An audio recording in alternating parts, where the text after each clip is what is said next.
Со меѓународна и домашна потерница МВР ги бара екс-началникот на петата управа Горан Грујовски и неговиот соработник од УБК Никола Бошковски. Двајцата биле барани на повеќе локации низ државата, поточно во Скопје, Велес и Охрид, места за кои полицијата имала оперативни сознанија дека осомничените ги користат за криење. Откако вчера Врховниот суд ги потврди одлуките за притвор, полицијата по налог на апелација се обиде да ги спроведе во истражен затвор. Дел од правните експерти сметаат дека пропусти се направени уште кога апелација ја одреди мерката притвор. Голем преседан, бидејќи никогаш тоа не се случило порано, да се чека со извршувањето на решението за притвор.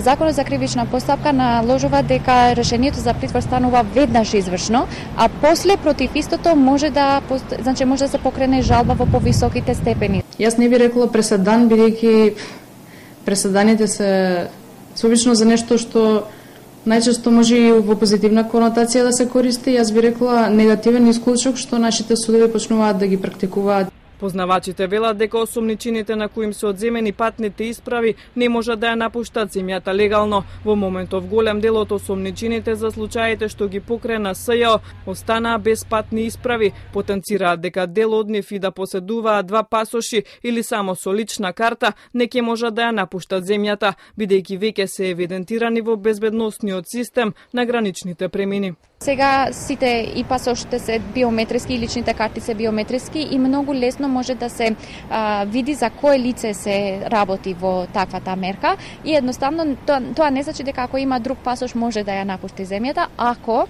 решението за таквата мерка за предпазливост се спроведува како што треба. Од СДСМ обвинуваат дека неажурноста на судовите им овозможи на обвинетите да побегнат. Од ВМРО ДПМН пак велат дека одлуките на судот се резултат на притисок. Наместо да се борат против криминалот, судските органи, пред се Апелациониот суд во Скопје и Врховниот суд, се ставија во директна заштита на криминалот и криминалците. Судот за жал, како резултат на тој притисок, не ги зеде предвид правните аргументи, туку стана дел од играта која СДС, СЈО, Зоран Заев и Катица Јанева му ја диктираат. Грујовски и Бошковски се обвинети во предметот Таргет тврдина на СЈО, се товарат за незаконско прислушување и уништување на апаратите за следење на комуникациите.